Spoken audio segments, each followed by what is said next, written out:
If you were raised in a tight-knit religious community, you probably understand what that social pressure is like.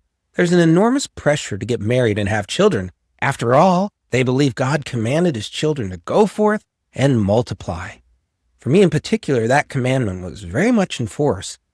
In fact, the birth rate in that community is many times higher than the national average, and at one point it was the highest in the nation. When I was young, the magic age for marriage was 25. If you weren't married by then, many people would think something was seriously wrong with you. As I got closer and closer to my 25th birthday, my desire for marriage intensified. Not only did I want to obey God, I was tired of having roommates and one-off dating. I had hit a point where I was very depressed and lonely. My heart's deepest desire was to get married. My girlfriend, who I endlessly chased, had just dumped me, and I didn't have any prospect. And then it happened. I turned 25, and not from any great epiphany, I just gave up on women and dating. I decided I was no longer going to chase after girls. No longer would I ask a girl on a date because I thought I was supposed to. No longer would I date girls who I feigned interest in. For perhaps the first time in my life, I decided to work on myself. After all, I can't control what women do. I can only control what I do with my life. So my hobby was dance. I started a sultry blues dance club as a side hustle.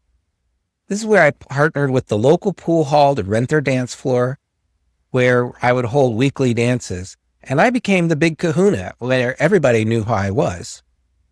At work, unbeknownst to me at the time, a young woman had heard about my dance venue. She and I had met once, and since I was no longer chasing women, I really didn't have any interest in pursuing anyone at that time, including her. It turns out that this woman started to chase me, and for the first time in my life, I was being chased by a beautiful woman. She was the one sliding into my DMs, wanting to get to know me. I'll save the rest of this story for another time, but the lesson I want to convey to you is that patience is a refined sense of confidence. So many men think that being confident means being courageous and taking action. Hitting on women or buying them drinks is the way into their heart. Endless swiping on Tinder, endless messages on Instagram, endless cold approaches, and awkward places. Confidence, I learned, is really realizing that you are the prize. You are the great catch. This is the great paradox of modern dating. The more you chase her, the more needy you look, and the less desirable you become. The more you want a woman, the more likely you are to not get one. So what are young men to do? Your focus must be growing into your masculinity.